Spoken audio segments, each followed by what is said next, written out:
So I sent you some audio. Do you think we can organize this today? Or you think we're going to have a disaster again? How's this going to go? What's your prediction here?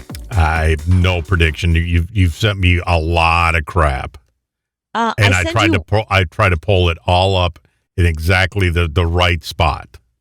I send you one email with everything in it. I try and make it as concise as possible. I could see if I sent you like one email per piece of audio, then you have a complaint. It's too many emails are all over the place. One went into spam. I get it.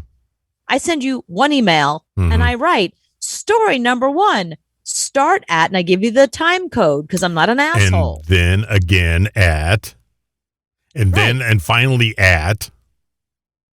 Can you not fast forward? Is it easier for just to get one thing? No, right. I told you I pulled everything up. All right. Okay. I have everything in front of me on 2 different computers. You tell me which one you want, and I'll go right to it. Okay, fine. I want you to hang on to both for now because I want to set up the story first. Because it's out of context. If I don't tell you what's going on and I say, play this, you're going to be like, I don't why are you taking your pulse? Are you about to stroke out because of me? How many more years of this do you need before you finally get it? Do I finally say it? No. I mean that you know how to roll with my punches. You know what I mean? Like you just every single time it's like it's brand new. It's like you have a brain like an Etch-a-Sketch. So like it's all brand new information. So in your past, how far do you usually push a guy before he just says that's it? I can't do it no more. Has that happened a lot to you? Well, I'll tell you why I'm smart, because I start right from the very beginning. I push immediately. That way he knows what he's in for. I'm not one of those women that there's no bait and switch here. You know what you're getting right from the very beginning. Oh, yeah. You're a nightmare day one. I understand this. And ever since day one until now, it has been on me why I continue to take this abuse. It's a good point. Yeah, none of this is a surprise. It's your choice. Yeah, I could have said day number 2, screw this chick. I ain't doing this. There's no amount of money worth it to deal with this chick. But no, 13, 14 years later, I'm still doing it. Well, I feel like at this point, it's because you haven't met anybody better and you're kind of like, you know, like you ride the pony you're given until somebody buys you a better pony. Like if somebody better comes, I realize that this is all very tedious. I realize you're hanging on by a thread, and the minute something better comes along, I'm just going to see brake lights. Probably. Yeah. I mean, no, I think at this point, I'll be so single the rest of my life. I'm just going to be, I'm not going to do anything anymore. I'm not going to go out with anybody. I'm just going to be single the rest of my life. I'm not dealing with it anymore. You're so beaten down that the idea of like starting over with somebody new, even somebody better, is just like. Can you imagine starting over with somebody new and then having to deal with all their BS all over again? Not in dating and not in our relationship and not in me and my boyfriend's relationship. No, I couldn't do it. Mm-mm. Can you imagine you having to break that guy in again? Yeah, no. And your mood swings go from one extreme to the next, and it could be within the same day. Right. And sometimes my boyfriend's like, is it that time of the month? And he's like, wait, no, that was last week. So what's the excuse this week? Mm-hmm. Like, just my charming personality.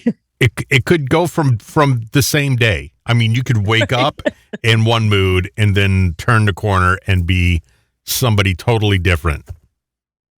Yeah, that's very true. My biggest problem is that I go from 0 to 60. Like I'm in the red zone so quickly. There's no easing into it. Like there's no yellow light. It's just green or red. Light. Exactly. And I feel bad for my boyfriend because he doesn't know what's going to trigger it. I don't even know what's going to trigger it. Sometimes something very innocuous will happen, or something that's happened a million times before that he's been able to predict an outcome. But yet today, for some reason, I'm sideways and I don't know why. And I will just, for no reason. He's just like, what the? But tomorrow you'll be completely different. Right. Right. It's true. And then you could read something. Somebody could email you and you could go right from green to red. It's true. Faster than a Tesla. Just right there. Right. From one email. In the middle of a wonderful moment, like, I'm winning an award and I'm eating chocolate and I'm so happy. And then suddenly, like, one thing on Twitter and that's it. I'm in a rage. Mm-hmm. And then everybody else has to deal with it. Okay. So I've tried to set up all the stories that you wanted. Wow. Exactly where you wanted them. But you know what? I'm going to screw one up. I might screw a couple of them up because that's what I do. So, let's just give it a shot. I'm willing to roll with the punches here. I'm willing to roll with the punches on this one. You'll bitch about it, but just I'll try. Okay. All right. So let's start with the story. That way it'll make perfect sense as to why I have all the audio waiting for you. So, okay. Do you know what the Hollywood Foreign Press Association is? No, not really. Okay. The Hollywood Foreign Press, also known as the HFPA, it's a 90-member group, actually 87, but sometimes it's 90. Mm-hmm. They decide on the Golden Globes. Okay, it's a bunch of journalists from all over the world who make the decision about the Golden Globes. But a few months ago, the LA Times... what are the Golden Globes? Are those awards for TV? That's the one where it's TV and film, and all the celebrities are in one room. Like you get, some huge TV star. You get like everybody from Better Call Saul sitting next to Meryl Streep, people that would normally never be in a room together. But that's the one that they're all at a table, they've had dinner, and they're all sitting there drinking, and they get very drunk. That's that one. Okay. And Ricky Gervais used to host it, and as of late, Tina Fey and Amy Poehler have hosted it. And this year, they did that thing where Amy Poehler was in LA, and Tina Fey was at 30 Rock in New York, and they did the split screen. And then they hosted together, but they were on opposite ends of the country. Mm-hmm. And the ratings were terrible. They usually have about 28 million. This year they had 6.9 million. It was not good. Anyways, the Hollywood Foreign Press, people have been after them for a while about that there's no diversity. So that's been a really big issue. And that's what I was going to have you play, because even Amy Poehler and Tina Fey just this year went after the Hollywood Foreign Press. So you know what? I sent you a ton of audio. Let's just skip to the very last one. Oh my God, no. Okay, fine. Then play whatever you have. Oh my God. No, you can't change it on me. I was trying to make it easy for you. Okay, no, you can't, because you play what you have. Surprise me. I'm going to start with the one you said. Start with this one. Okay, yes, start with that one. Okay. So this is their opening monologue. Right. This is the opening monologue, and right from the very beginning, they go right after the Hollywood Foreign Press. Okay, so they're in different rooms here, too. Yeah, so they have the same background, but Amy Poehler on the right is in L.A. and Tina Fey on the left. If you're watching us on Twitch, you can see this. Amy Poehler is in L.A. and Tina Fey is in New York. The Hollywood Foreign Press Association is made up of around 90 international no-black journalists who attend movie junkets each year in search of a better life. Okay, so that was the first dig at them. So if you want to scroll to the next one, they got another poke in when they talked about, they were going through some of the nominees. And one of the movies was the movie Soul. Soul is a beautiful Pixar animated movie where a middle-aged black man's soul accidentally gets knocked out of his body and into a cat.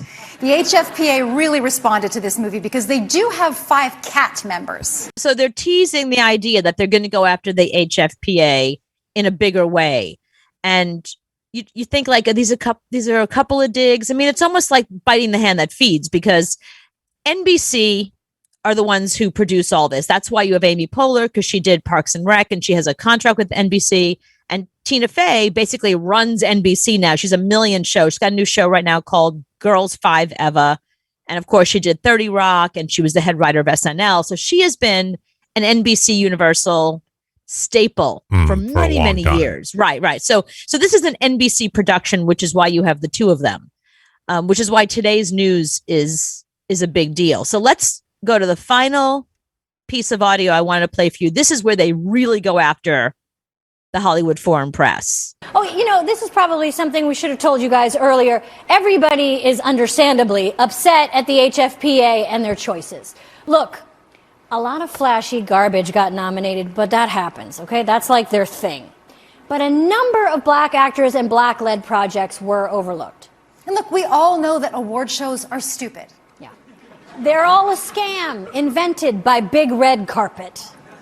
To sell more carpet. We know that. The point is, even with stupid things, inclusivity is important, and there are no black members of the Hollywood Foreign Press. There you go. I realize HFPA, maybe you guys didn't get the memo because your workplace is the back booth of a French McDonald's, but you got to change that. The fact that they called them out on their own award show was kind of a big deal. And the HFPA afterwards responded and said, we're going to make lots of changes, and then did nothing. Not only did nothing, but according to the LA Times, they did a huge expose. They found that they've been taking bribes for a lot of these shows. This isn't new. I mean, people take bribes in Hollywood, like Oscar nominees have bribed Oscar voters. Like this is a known thing that's been going on a long time. Million books written about it. There's a famous story that the Weinstein Company, again, we have nothing nice to say about the Weinsteins, but here's another terrible thing. They would go to major voters. There's books written about this. Like this is like known fact at this point. They would go to major Academy Award voters and say, we want you to nominate our film. What do you need? Well, I can use a new kitchen. Great, we'll buy you a new kitchen. And the contractor is there the following week, and they're gutting it out, and they're doing a brand new kitchen. And they do that. They bribe voters to get nominated. So it's like, that's why a lot of these films don't really get through on merit. You're like, wait, that was a great film. Why wasn't that nominated? Because nobody bought anybody a kitchen. That's why. So what they found out is that the Hollywood Foreign Press has been taking bribes, and this year, really obviously. So Emily in Paris was a cute show. It was on Netflix. It did okay. It was cute. It was nominated for like everything. So this is one of the things that was exposed during this whole story in the LA Times, that they flew 30 members to Paris. They put them up in luxury hotels. They got them anything they wanted. They took them to a set. They introduced them to celebrities. You want a prostitute, you want food, you want to go to the Louvre by yourself, like whatever you want, we'll do. And they spent tons of money and basically bribed them to nominate Emily in Paris, which is how that got so many nominations. So this is a big story today, because NBC finally said, we're done. And NBC ended their relationship with the Hollywood Foreign Press and the Golden Globes after all of these years. And I mean like 30 years or more that they've been in partnership together. Not only did they say, screw you, Netflix came forward and said, we will not participate anymore. We won't nominate anything anymore. Neither will anything on Warner, and neither will Amazon. They're all done with the Hollywood Foreign Press. And then Tom Cruise turned around and said, hold my beer. I'm going to do you one better. And he took his 3 Golden Globes, put them in a box, and mailed them back and said, I don't want them. I don't want your Golden Globes. I don't want any part of them. And he gave back his Golden Globes, and he's hoping other celebrities follow suit. Yeah, I think NBC was just waiting to get out of these award shows, so it's a good reason to get out. But for Tom Cruise to send them back, I mean, he won them. Yeah. But he's got enough awards. Yeah. He probably needed the room Actually, he doesn't have that many awards. He really doesn't have a lot. No, he really doesn't. He has a lot of money, though. He has a lot of money, yeah. Do you want to take a guess what his 3 Golden Globes were for? Best action sequence, best on-screen kiss. Those are MTV music. Those are MTV awards. Oh, shortest actor ever. No.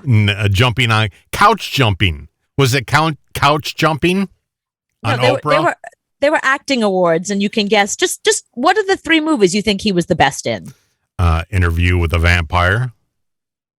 I think he was very good in that, but no, that was not one of them. Top Gun. Again, should have been nominated, but no, it wasn't that. Then I have no idea. Was it Mission Impossible? No, nope. They don't win anything. It was Jerry Maguire. Okay. Best actor. It was Magnolia for I think best supporting actor, and then he won lots of awards for Born on the 4th of July. Remember, he played that vet, that army vet. He was really good. He was surprisingly good in that. So, but no Rain Man. No, not Rain Man. Yeah, and I wonder if other people are going to do the same. If other big name celebrities are going to hand back their Golden Globes as well.